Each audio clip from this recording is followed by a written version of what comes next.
The fourth installment in the DC Extended Universe finally hit theaters this past weekend. And because of its preceding film's mixed reception, the initial reaction of this movie shook the fanbase around the world. Wonder Woman, directed by Patty Jenkins, is the first female-led superhero movie since that monstrosity. It stars Gal Gadot, Chris Pine, and of course Robin Wright. As stated in the title, there is spoilers galore here, blah blah blah, let's not waste any time, let's get right into it. Here's my review of Wonder Woman. The story revolves around the girl from the Fast and Furious franchise who grew up on this perfect Amazonian island free of shimatang-tangs. She meets ya boy Jay Kirk from Star Wars, Star Trek, during a not so well-known time period. You probably never heard of it. World War I? Yeah. History books barely even talk about it. He asks for some help from fiercely fast women because she benches steroid-sized airplanes and eats airplane-sized steroids. Wait, she decides to dip on her island for the first time to help Crispy Pineapple with the war. Along the way, she finds out the truth of her super huge jacked man powers. I was a bit skeptical entering this film. I mean, I liked Man of Steel, barely thought Batman v Superman was decent, and I liked Suicide Squad. Anyways, word was going around that the reviews for this film wouldn't be out until the day before release. And usually when that happens, it means the studio has no faith in its product. I mean, shoot, Fanta 4 suffered that fate. But then it was moved back several days, suggesting that Warner Bros. Did in fact go like, "Hey Lamau, this shindig is actually pretty lit, fam." So my expectations were back where they should be. Not too low, but also not too high that I'd be disappointed walking out of the theater. I'll admit, I was a little iffy on the casting choice of Gal Gadot as Wonder Woman, but after watching this, that shred of doubt was completely dissipated because Gadot kills it in this role. There were a few lines that could have been handled better, but for the most part you felt for her character of Diana Prince. The joy, the naivety, the anger, and the innocence. And her chemistry with Chris Pine was great. He, by far, gave the best performance here. He was charismatic, charming, and funny. It actually kind of bums me out a bit because Steve Trevor dies here, and that means Pine will probably never show up ever again in this universe moving forward. Don't get me wrong, he was an excellent addition to this, but just knowing that we won't see him in the DCEU again feels like a loss. Maybe he could have been like a Green Lantern or something that'd allow him to stick around.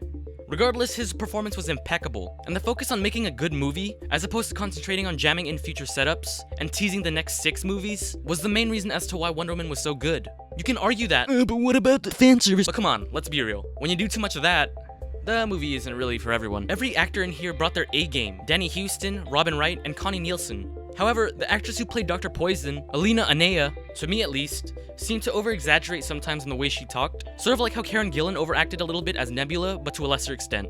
On top of that, the villains weren't really too fleshed out. It's not just the 1 or 2 of them, it's all 3. They're just evil, because humans suck.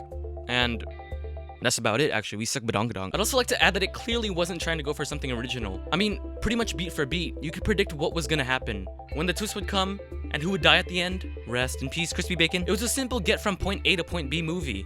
But just because it was formulaic doesn't mean it didn't work, because it totally did. Wonder Woman was somewhat of a breath of fresh air for the DC cinematic universe. What used to be this watered down, super rusty, brownish and grayish tint has now turned into this vibrant, colorful tone. It's refreshing to see this side of the DCEU, where everything isn't so bleak and dry. In a sense, I kinda saw this film as a reboot for DC. Not the kind of reboot that recasts everyone and everything, but restarting the consistently lifeless tone that has plagued the first 2 DC films. I mean, Suicide Squad tried doing the same thing, but they went really extreme with the whole changing attitude thing, and went way off into the opposite side of the spectrum. Yep. Trippy LSD highlights. The land of Themyscira was illustrated brilliantly. It was this perfect peaceful utopian society that also served as a symbol of home, depicting Wonder Woman's cultural background while at the same time showcasing her rise from innocent child to Amazon warrior. Speaking of warrior, this woman is a full-out savage. She curled a 28-ton tank like a Twinkie and threw it at some Nazis. And that wasn't even the brutalest thing she ever did. There's this part where she's at this village in Belgium, and 2 dudes alongside Trevor catapult her to a German marksman in a sniper tower. And upon impact, she just completely obliterates the tower. Legit, the whole floor collapses when her pinky toe touches the outside window. And with such a grand collapse, you'd expect there to be like 10 or 15 soldiers up in there. But nah. It's just the one. Hands down, so far she is the most interesting DC Cinematic Universe character I've seen yet.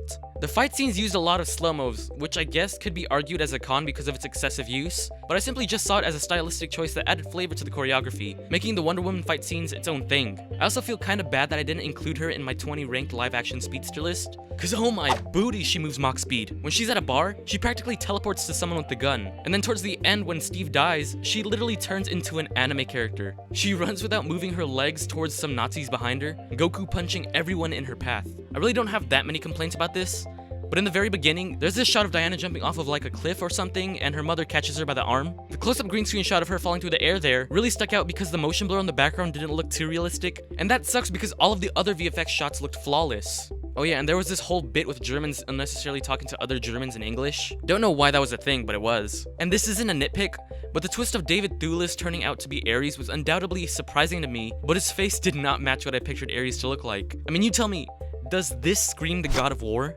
Seriously, he had the handlebar mustache and everything.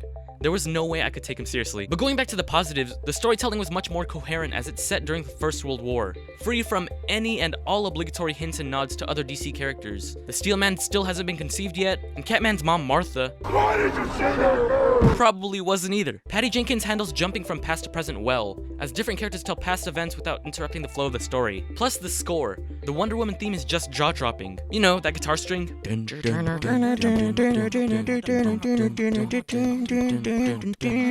There were no post-credit scenes. I just wanted to point that out so you didn't have to like wait there for 10 minutes and expect something and then receive nothing. But hey, you should have known that without me telling you because this is a spoiler review. And if you still haven't watched it, then GG, this movie is more spoiled than that milk you forgot to throw out a couple weeks back. When it comes to cameos, there pretty much isn't any at all, aside from a couple of Wayne Enterprises tech in the beginning and then the email bit involving Bruce Wayne. I don't know, there could have been more, but I was too busy enjoying the film and not going, duh, where's Flash? So yeah, unless we were counting that super sweet new intro with all the DC characters lining up to counter Marvel's intro, the other Justice League members were nowhere to be found in this movie.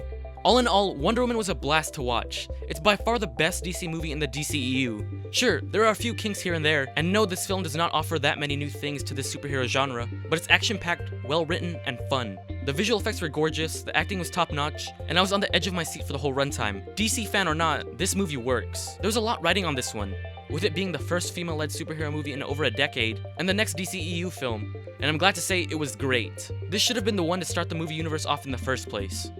I'm gonna give Wonder Woman a 92%. I know I gave Suicide Squad a really high score and I still do like it, but I'd probably bring it down a bit by 5 or 6%. The reason for that is because, well, I bought the DVD, but now that I think about it, I've never really wanted to watch it again, and I don't really have an urge to do so. Anyways, thank you so much for watching, and if you liked this video, then please be sure to hit that thumbs up and subscribe button. Also, be sure to check out my Twitter, Facebook, and Instagram accounts. And for more of my videos, just click right here.